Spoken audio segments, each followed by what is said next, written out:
Today, I've got one tip to help you double the return that you earn on your emergency savings.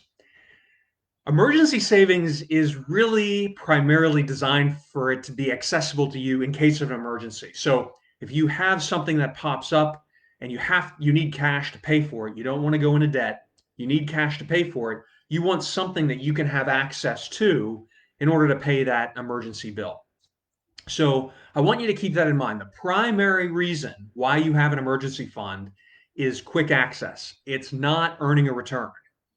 That being said, I still want to give you a tip today on how you can double your return on your emergency savings that you currently have. So most people, when they save an emergency fund, it is or it should be between 3 to 6 months of living expenses. Now, if you're not at that point yet, if you just have a little baby emergency fund, it's probably less than that. But if you have 3 to 6 months of expenses, and 6 months really is probably the smarter move, you're probably going to hold that in a savings account, maybe a high yield savings account with an online bank or a money market mutual fund that are paying a little bit higher returns than just a straight savings account. And the other thing too, I want to emphasize is I know we talk a little bit about 3 to 6 months. My personal recommendation is that you build your emergency fund up to a year. We can talk about that as a separate topic, but I wanted to put that in here just because I think that is an important point to bring up. Now, going back to where you're saving this money, putting it in a savings account isn't going to earn you anything at all, really. And so a lot of people will put it in a money market mutual fund or into a high yield savings account. If you go to Navy Federal Credit Union and you purchase a CD with them, a certificate of deposit, if you get a starter CD with them, and they're offering this right now, you can get a CD up to $3,000 that pays you an annual percentage yield of a 3%. So that's a 3% return for a whole year having your money in a certificate of deposit.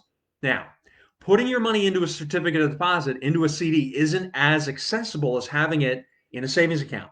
And so what you can do is you can do a number of things. First, you can ladder CDs, or you can buy them at such a maturity that the money is going to become available to you in a short amount of time. Or you can also purchase a CD that doesn't have a big penalty. So if you have to break into it, if you have to cash out of it before the maturity date, you're not going to pay a really big penalty.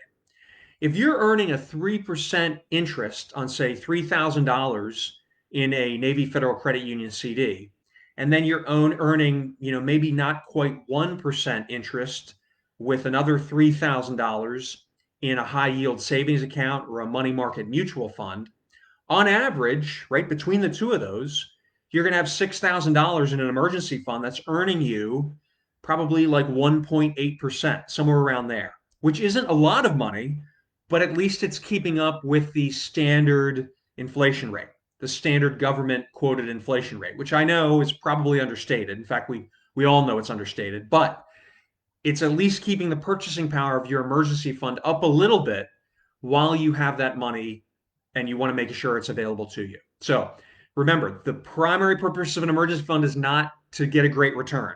It's to have access to cash in a quick manner. You can increase that by putting some of your money in a CD, and you can ladder the CD. You can purchase a CD that doesn't have a big penalty if you break into it.